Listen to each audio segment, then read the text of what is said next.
మీ ఎలాంటి వ్యాపార ప్రకటనలకైనా వెంటనే మా ఛానల్ సంప్రదించండి. అందరికీ నమస్కారం. ప్రస్తుతం మన స్టూడియోలో ప్రముఖ ఆధ్యాత్మికవేత్త, వేదిక్ ఆస్ట్రాలజర్ గోనుగొండల సురేష్ బాబు గారు ఉన్నారు. సో సెప్టెంబర్ మాసంలో కుంభరాశి వారి పరిస్థితి ఏ విధంగా ఉండబోతుందో గురుగారు అని తెలుసుకుందాం. నమస్కారం గురుగారు. మణికంఠ గారు నమస్కారం అండి. గురుగారు, సెప్టెంబర్ మాసం విశేషంగా కుంభరాశి వాళ్ళకి ఈ నెల ఎలా కలిసి రాబోతుంది, ప్రజెంట్ వేల టైం ఎలా నడుస్తుంది, ఎలాంటి జాగ్రత్తలు తీసుకోవాలి ఓవరాల్గా? కుంభరాశి వాళ్ళు కొంచెం జాగ్రత్తగా ఉండవలసిన టైం అని మనం గమనించాలండి. రీజన్ ఎందుకంటే వీళ్ళకి శని వక్రగతిలో నడుస్తున్నారండి. అంటే వీళ్ళని శని రెండో స్టేజ్, ఏలినాటి శని రెండో స్థితి కంప్లీట్ అయ్యి మూడులోకి వెళ్ళిపోయారండి. మూడులోకి వెళ్ళిపోయిన తర్వాత కొంచెం స్లోగా ఫ్రీ అవుతూ ఉంటుంది. సిచ్యువేషన్ అంతా కంట్రోల్లోకి వచ్చేసినట్లు ఉంటుంది, బాగానే ఉంటుంది. అయితే లాస్ట్ ఒక 1 month నుంచి వచ్చి ఒక 3-4 months శని వక్రీకరణ అంటే రిట్రోగేట్ అంటారనమాట. దీంతో ఏమవుతుందంటే వీళ్ళకి మళ్ళీ ఒకసారి అన్ని ప్రాబ్లమ్స్ వచ్చి మీద పడినట్లు ఫీలింగ్ ఉంటుంది. అయితే ఎప్పటి వరకు ఉంటుంది అంటే నవంబర్ వరకు ఉంటుంది. అంటే ఇప్పటిదాకా బాధలు పడుతుందని కొంచెం రిలీఫ్ వచ్చి మరలా తిరిగి బాధలన్నీ నెత్తి మీద వచ్చినాయి, పడినాయి అంతా అన్న ఫీలింగ్లో ఉంటారు. అలాంటి సిచ్యువేషన్స్ అయితే వీళ్ళు చుట్టూ ఉంటారు కాబట్టి కొంచెం జాగ్రత్తగా ఉండాలి. అది కూడా నవంబర్ 28 వరకు వీళ్ళ యొక్క శని యొక్క ప్రభావం మరలా వీళ్ళకి విపరీతంగా ఉండే అవకాశం ఎక్కువగా ఉంటుంది. ఆ తర్వాత నార్మల్ అవుతుంది. దానితో పాటు వీళ్ళకి సూర్యుడు, బుధుడు, శుక్రుడు, కుజుడు కూడా ఇప్పుడున్న గ్రహాలు ఈ అనుకూలంగా లేవు కాబట్టి కొంచెం జాగ్రత్తగా ఉండటం ఈ సెప్టెంబర్ మంత్లో చాలా చాలా ముఖ్యం. అందులోనూ సెప్టెంబర్ 15th తర్వాత ఒక 1 month చాలా కేర్ఫుల్గా ఉండాలి. మనం ఫస్ట్ కుంభరాశి కనుక చూసుకున్నాం అనుకోండి, వీళ్ళకి ధనిష్ట 3-4 పాదాలు, శతభిషం 1, 2, 3, 4 పాదాలు, నెక్స్ట్ పూర్వభద్ర 1, 2, 3 పాదాలు అంతా మనకి కుంభరాశిలో ఉంటారు. పేరు బలం ప్రకారం కనుక చూసుకుంటే చాలా బాగా పాపులర్ అయిన పేర్లు మొత్తం ఇందులోనే ఉంటారండి. గు, గే, గో, సా, సి, సు, సే, సో, దా అన్న అక్షరాలంతా మనకి కుంభరాశిలో ఉంటారు. గ్రహ స్థితి మనం ఇందాకనే చెప్పుకున్నట్లు కనుక చూసుకుంటే 4 గ్రహాలు కూడాను సెప్టెంబర్ 13, 15, 17 తేదీల్లో మారుతున్నాయి అనమాట. అంటే ఈ గ్రహాలు మారకముందు, మారిన తర్వాత అన్నట్లు పరిస్థితి ఉంటుంది వీళ్ళకి. ఫస్ట్ సూర్యుడు కన్యరాశిలోకి ప్రవేశిస్తున్నాడండి. తర్వాత సింహరాశిలోకి 2 గ్రహాలు అయితే, కన్యరాశిలోకి బుధుడు కూడా సూర్యుడితో పాటు అదే రోజు 1-2 రోజులు ముందుకు వెళ్ళిపోతున్నాడు. కన్యరాశిలోకి 2 గ్రహాలు మారుతూ ఉన్నాయి. సూర్యుడు వచ్చేటప్పుడు తులారాశిలో 27వ తారీఖున, అంటే ఆల్మోస్ట్ మనకి మంత్ ఎండ్లో సెప్టెంబర్ 13వ తారీఖు మారుతున్నాడు. శుక్రుడు వచ్చేటప్పుడు మరలా సింహరాశిలోకి మూవ్ అవుతూ ఉన్నారన్నమాట. సో ఇప్పటికి కన్య, సింహ, తుల ఈ 3 యొక్క రాశుల్లోని గ్రహాల యొక్క చేంజెస్ ఉండటంతో వీళ్ళకి ఏమవుతుందంటే ఎక్కువ వీళ్ళకి 8th house, 9th house, 6th house అవుతుందన్నమాట. అంటే దుస్థానాలు 7th house, వీటికి గ్రహాలకు సంబంధించిన వాటిలో ఎక్కువగా గ్రహాలు ఉన్నాయి. మనకి శాస్త్రాలు ఏం చెప్తారంటే 8వ ఇంట్లో కానీ, 7వ ఇంట్లో కానీ, లేదంటే 6వ ఇంట్లో గ్రహాలు ఎక్కువ ఉంటే వీళ్ళకి ఇబ్బందులు ఎక్కువ ఉంటాయి అని మనకు చెప్తూ ఉంటారు. సో వీళ్ళకి 4 గ్రహాల్లో ఆల్మోస్ట్ అన్ని గ్రహాలు 7, 8, 9 ప్లేసుల్లోనే ఉన్నారనమాట. ఇవన్నీ రాంగ్ ప్లేస్లో ఉన్నారు. ఆల్మోస్ట్ గురువు కూడా వీళ్ళకి సరిగ్గా సపోర్ట్ ఇవ్వటం లేదు. గురువు సపోర్ట్ ఇస్తున్నారు కానీ శని బాగా సపోర్ట్ ఇవ్వట్లేదు అనమాట. అందుకని ఈ యొక్క గ్రహస్థితిని బట్టి మనం కనుక గమనించుకుంటే వీళ్ళకి సూర్యుడు 8th హౌస్లో ఉండటం వల్ల ఇది మంచి ప్లేస్ కాదు అని చెప్తారు. చాలా ఇబ్బంది పడే అవకాశం ఎక్కువగా ఉంటుంది. ఎలాంటి ఇబ్బందులు అంటే మనకి సంస్కృతంలో మహర్షులు ఏం చెప్తారంటే దుర్దోష శత్రు సంవాదో గమనాగమన గద దుఃఖ వార్తాశ్రుతం చైవ అష్టమస్తే యథారవిహి అని చెప్తారు. అంటే 8వ ఇంట్లో కనుక సూర్యుడు ఉంటే దుఃఖ వార్తాశ్రుతం చేవ, ఏదో ఒక దుఃఖాన్ని కలిగించే మాట అయితే వెళ్ళిన అవకాశం ఎక్కువగా ఉంటుంది.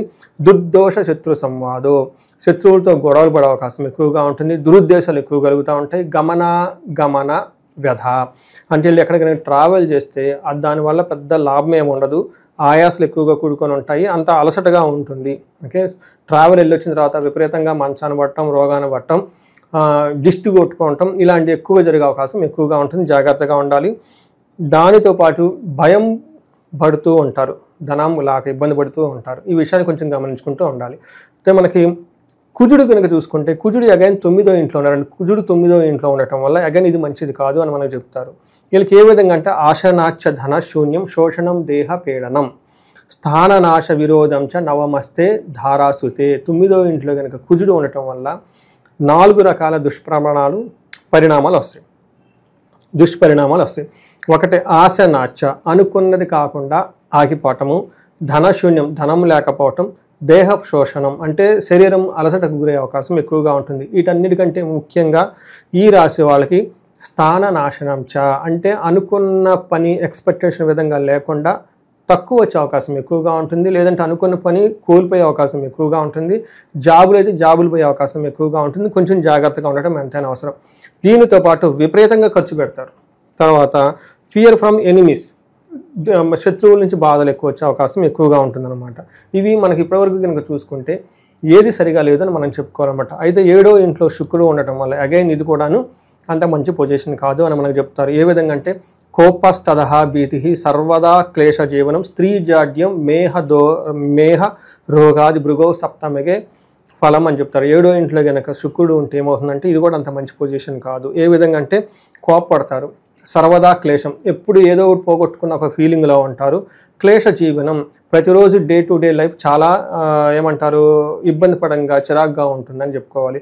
స్త్రీ జాడ్యం, లేడీస్తో గొడవలయ్యే అవకాశం ఎక్కువగా ఉంటుంది. అయితే ఫస్ట్ హౌస్లో దృష్టి ఉండటంతో లవ్కి సంబంధించి, రొమాన్స్ సంబంధించి, తర్వాత ప్లేజర్కి సంబంధించి, తర్వాత మనం ఏం చెప్తారు లవ్ అఫైర్స్, తర్వాత ప్రేమికులు, ఇలాంటి వాటికి సంబంధించి కొన్ని విషయాల్లో బాగుంటుంది అని మనం చెప్పుకోవాలి. సో ఒక రకంగా కనుక చూసుకుంటే కుంభరాశి వాళ్ళకి ఇందాక ఫస్ట్లో చెప్పుకునే విధంగా ప్రతిదీ మరలా వచ్చేసి ఇలా నెత్తిన పడినట్లు చాలా ఏమంటారు కయోటిక్, అలజడితో కూడుకొని ఉండే మాసం అని మనం చెప్పుకోవాలి. సమస్య ఇంకా అయిపోయింది, ఇంకా మళ్ళీ రాదు అనుకునే మళ్ళీ స్టార్ట్ అవుతుంది. ఒక 1 మంత్ మన పర్టికులర్గా సెప్టెంబర్ 15th నుంచి నవంబర్ 28th వరకు, ఓకే, నవంబర్ 28th వరకు ఈ మంత్ చాలా టఫ్గా ఉండే మంత్. చాలా జాగ్రత్తగా ఉండటం, 1-2 సార్లు పరిహారాలు చేసుకోవటం, 1-2 సార్లు జాతకం చూపించుకోవటం, ఇంటి మెంబర్స్ అందరూ కూడా జాతకం చూపించుకోవటం చాలా చాలా ముఖ్యమండి వీళ్ళకి. ఇక ఈ రాశిలో ఏ నక్షత్రాల వాళ్ళు ఉంటారు, వాళ్ళకి ఎలా ఉండబోతుంది గురుగారు? వీళ్ళకి ధనిష్ట, శతభిష, పూర్వభాద్ర నక్షత్రాలండి. ఫస్ట్ ఈ 3 నక్షత్రాల వాళ్ళకి అందరికీ ప్రమోషన్స్ వచ్చే అవకాశం ఎక్కువగా ఉంది. ఒకటి పర్టికులర్గా సాఫ్ట్వేర్లు ఎవరెవరు ఉంటారో వాళ్ళకి ఒక వృత్తిపరంగా ఒక స్టెప్ ముందుకెళ్ళే అవకాశం ఎక్కువగా ఉంటుంది. ప్రాబ్లం ఎక్కడంటేనండి వీళ్ళకి health, finance and fear. Health, finance, fear ఈ ప్రాబ్లమ్స్ ఉంటాయి. ఒకటి హెల్త్కి సంబంధించిన విషయం లేదా ఒక దాంట్లో కాంప్లికేషన్స్ ఉండి తద్వారా భయపడే అవకాశం ఉంటుంది. ఏదో ఒకటి అయ్యో పోతుంది అని ఒక దాని గురించి విపరీతంగా భయపడతారు. ఆ భయం కూడా నార్మల్ భయం కాదు, చాలా చాలా భయపడిపోతూ ఉంటారు. తర్వాత వీటితోటి వీళ్ళకి ఫైనాన్షియల్ ప్రాబ్లమ్స్ చాలా ఎక్కువ ఉంటుంది. ఆల్రెడీ చాలామంది ఫైనాన్షియల్ ప్రాబ్లమ్స్ ఫేస్ చేస్తున్నారు. నా ఫోన్లు వస్తున్నారు, హోమాలు అన్నీ చేయించుకుంటున్నారు, విశేషమైన అమ్మవారి హోమాలన్నీ చేయించుకుంటూ ఉన్నారు. ఇవి ఇంకా ఈ ఫైనాన్షియల్ ప్రాబ్లమ్స్ కూడా ఇంకా ఎక్కువ ఫేస్ చేసే అవకాశం ఎక్కువగా ఉందన్నమాట. సో వీళ్ళకి ఈ విషయంలో కొంచెం జాగ్రత్తగా ఉండటం ఎంతైనా ముఖ్యం. పర్టికులర్గా ధనిష్ట నక్షత్రం వాళ్ళకి సూర్యుడి వాళ్ళ ప్రభావంతో గాయాలయ్యే అవకాశం ఎక్కువగా ఉంటుంది. సో కుంభరాశి వాళ్ళకి ఓవరాల్గా ఏళ్ళనాటి శని ఫైనల్ స్టేజ్ కాబట్టి ఇప్పుడు రిజల్ట్స్ మామూలుగా ఎలా ఉంటుందంటే చాలా వరకు శని ప్రభావం తగ్గినట్టు అనుకోవచ్చా, లేదంటే ఇది ఎంతకాలం ఇంకా ప్రభావం ఉంటుంది? అంటే ఏలినాటి శని ప్రభావం వీళ్ళకి స్లోగా తగ్గడం స్టార్ట్ అయిందండి. పర్టికులర్గా మనకు దీనికి చూసుకుంటే మే కాదు మనకి ఉగాది పండగ నుంచి స్లోగా వీళ్ళకి శని యొక్క బాధలు పోయేసి కొద్దిగా బయటకు వచ్చేస్తూ ఉన్నారు. అయితే ఈ మధ్యలో ఏమవుతుందంటే శని రెట్రోగేటర్ రివర్స్ రావడంతో కొంచెం ఆ ప్రాబ్లమ్స్ మళ్ళీ వెనక్కి వచ్చినట్లు అవకాశం ఉంటుంది. అందులో సెప్టెంబర్ తర్వాత ఈ 3 గ్రహాలు ఏది ఇప్పుడు బాగా మనం చదువుకున్న గ్రహాలు అనుకూలంగా లేదు కాబట్టి శని రెట్రోగేట్ ప్లస్ ఈ గ్రహాలు ఉండటంతో ఒక 2.5 months కొంచెం కేర్ఫుల్గా ఉండాల్సిన టైం. ఆ తర్వాత అయితే బాగుంటుంది. ఓకే, శుభకార్యాలు చేయడానికి కావచ్చు, శుభకార్యాల్లో పాల్గొనడానికి కావచ్చు, ఎంతవరకు స్కోప్ ఉందండి? వీళ్ళకి చాలా చక్కగా బాగుంటుందండి. యాక్చువల్గా శుభకార్యాలు చేయటం, పండగలు చేసుకోవటం, అందరం కలిసి ఉండటం, అక్కడ ఏదన్నా వీళ్ళైతే సేవ చేస్తే మంచిది వీళ్ళకి.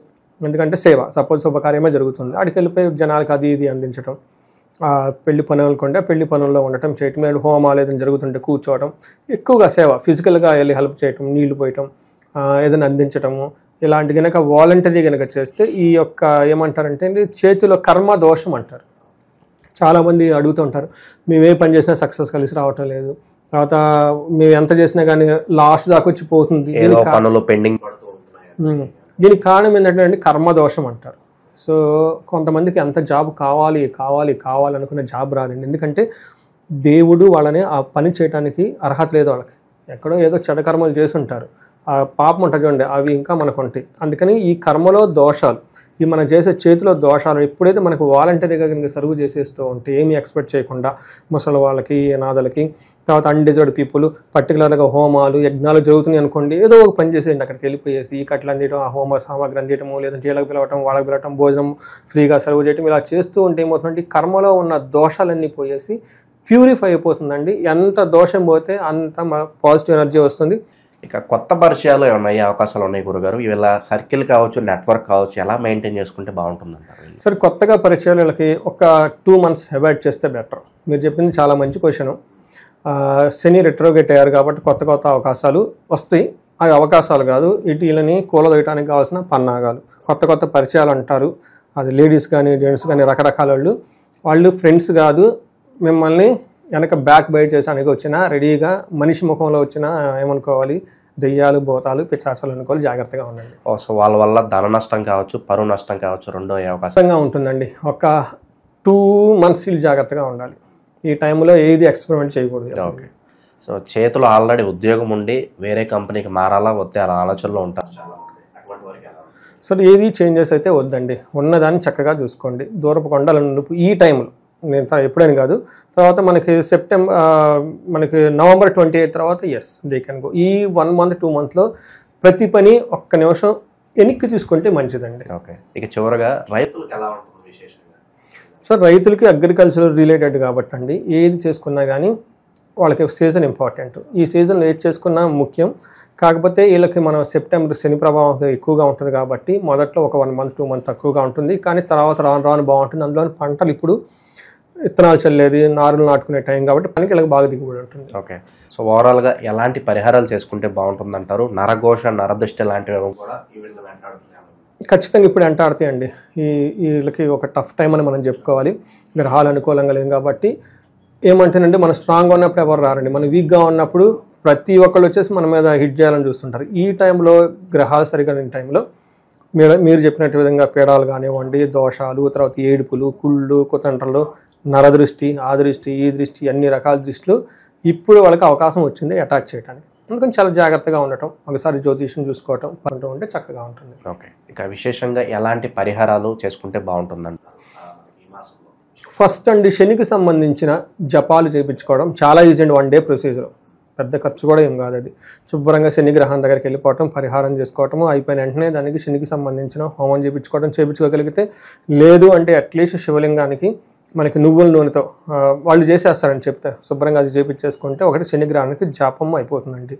నెక్స్ట్ మన్యు పాశుపత అభిషేకం ఉంటుంది. ఇది చాలా చాలా చాలా పవర్ఫుల్. నేను చాలామందికి చేయించాను. చాలామంది నా వీడియోలు చూసి చేయించుకొని మళ్ళీ మెసేజ్లు పెట్టిన వాళ్ళు ఉన్నారు.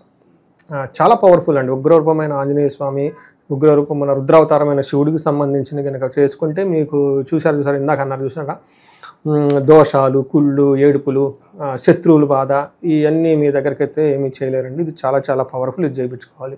నెక్స్ట్ ఇంకా తీవ్రత ఎక్కువగా ఉంది, గొడవలు ఎక్కువ ఉన్నాయి, కోర్టు కేసులు ఎక్కువగా ఉన్నాయి. వీళ్ళు ఏంటంటే చండీ పారాయణం, చండీ హోమము, సుదర్శన హోమం కూడా చేయించుకుంటే చాలా బాగుంటుంది.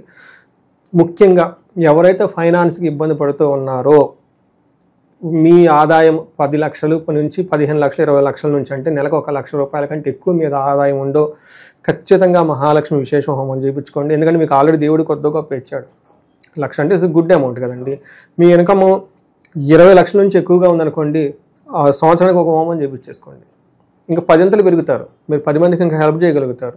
అందుకని చెప్పేసి రాజశ్యామల హోమం చేయించుకోవటం, మహాలక్ష్మి విశేష హోమం చేయించుకోవటం, దీంతో పాటు కుబేరు పాశుపత అభిషేకం చేయించుకుంటే మనీ ఫ్లో కంటిన్యూస్ అవుతూ ఉంటుంది. జాబులు ఎవరైతే కనుక లక్షలు పెట్టి కోల్పోయారో, లక్షలు వేరే వాళ్ళకి నమ్మి ఇచ్చారో, ఈ టైం బెస్ట్ టైం. మీరు కనుక హోమాలు అవన్నీ చేయించుకుంటే మంచి రిజల్ట్ వస్తుంది. ఈ టైంలో చక్కగా అందరూ మనకి శాస్త్రాలు ఎన్నో వివరించారండి, అవి చేయించుకోవటం. మీకు ఆల్రెడీ డబ్బు ఉంది కదండి, అసలు లేకపోతే అది వేరే విషయం, అది వాళ్ళకి వేరే రెమెడీస్ ఉంటాయి.